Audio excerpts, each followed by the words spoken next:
So activity one for unit two is looking at some of the current issues or social issues. And your first thing that you're going to have to do actually is you're going to basically be watching a video. And so the video itself is right here, and it's John O'Sullivan. So John O'Sullivan actually has an organization right now called Changing the Game, and they're working to go out and try to reverse the trends that have sort of turned youth sport into adult sport or professional sport. We've kind of downloaded the models from the pros all the way down to the little kids, thinking that it's going to generate a lot more pro athletes or for the purpose of producing pro athletes, when that wasn't the real reason for sport originally in the first place. So you'll watch this video and then you'll do a little paragraph, an opinion paragraph. So make sure you follow the proper format for an opinion paragraph. And in the beginning, make sure you state whether you agree or disagree with John and what he has to say.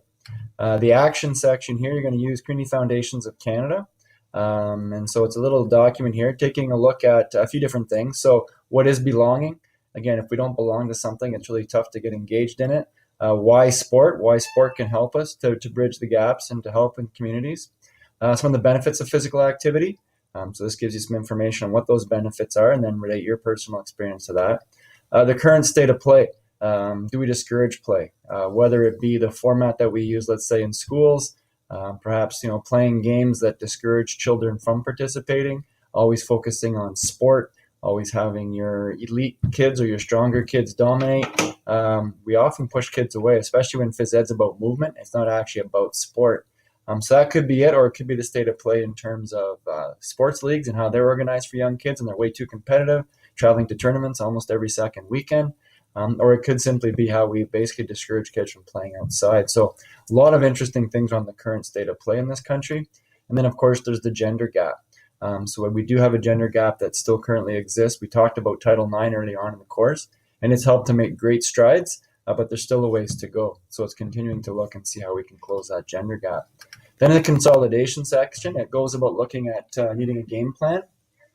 So in this section here, you're going to pick one of the groups from that Vital Signs Sport and Belonging document, and you're going to look at in depth one of the programs that exist, because in each one of them has a success story. There's a hyperlink right in there you can click, and it gives you more information on that program. And you'll use this template to complete and to submit that assignment. And then what you're going to do is you're then going to create the game plan. So again, looking at the Vital Signs document, using the template that exists right here, you'll open that template.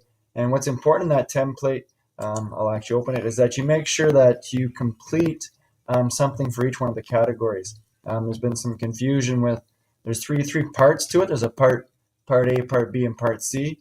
Those aren't categories. Within each of those parts, there's categories. So you can see here, for example, in part one, more inclusive, there's 3 different categories. You'll pick one of the strategies from that document and put it down here, and then explain why you think that strategy is going to work for the group that you chose.